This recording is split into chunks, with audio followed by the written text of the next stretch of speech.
السلام علیکم ورحمۃ اللہ وبرکاتہ۔ ملت اسلامیہ ہندیہ کل ہونے والے واقعے سے بخوبی واقف ہے۔ ہمیشہ کفر و بطلان کا مقابلہ توحید کی طاقت، اعمال کی استقامت اور اللہ کے حضور الہا و زاری، تضرع اور عاجزی اور رب کے سامنے اپنی فریاد کرنے سے ہمیشہ مقابلہ ہوا ہے۔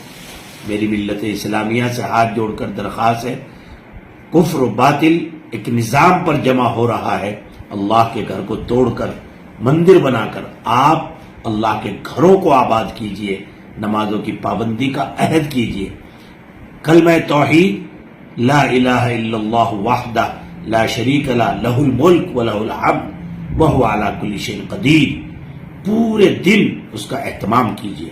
اور بھی تسبیح اور اللہ کی تحمید کے جو کلمات آپ کو یاد ہوں، 7 مرتبہ سورہ مزمل صبح، 7 مرتبہ شام، اول آخر ایک مرتبہ درود پاک پڑھ کر جو ہے پورے مدارس، مساجد، خانقاہوں میں اور تمام قراء اور حفاظ اس کا اہتمام کریں، طلبہ اہتمام کریں، تاکہ ملک میں خیر ہو، امن ثابت ہو، اور باہر مقامات پر مت نکلیے زیادہ، اور اپنی ضروریات کو دبا کر اللہ کے حضور خوب الہا و زاری کے ساتھ اپنی فریاد رکھیے، یا اللہ اس کفر کی بطلان کی طاقتوں کو میرے مولا صرف اور صرف اگر کمزور کیا جا سکتا ہے تو تیری تائید و نصرت سے کیا جا سکتا ہے۔ خوب صلاۃ الحاجت پڑھیے، صلاۃ التوبہ پڑھیے، استغفار کا اہتمام کیجیے، جو کلمہ اللہ کی توحید کا یاد ہو آپ اس کو خوب اہتمام سے پڑھیے۔ بس یہی ہمارے اکابر کی ہدایت ہے، بزرگوں کی ہدایت ہے۔ بازاروں میں جانے سے اپنی گریز کیجیے حتی الامکان، اور اپنے آپ کو شر کا نشانہ بننے سے بچائیے۔ السلام علیکم ورحمۃ اللہ۔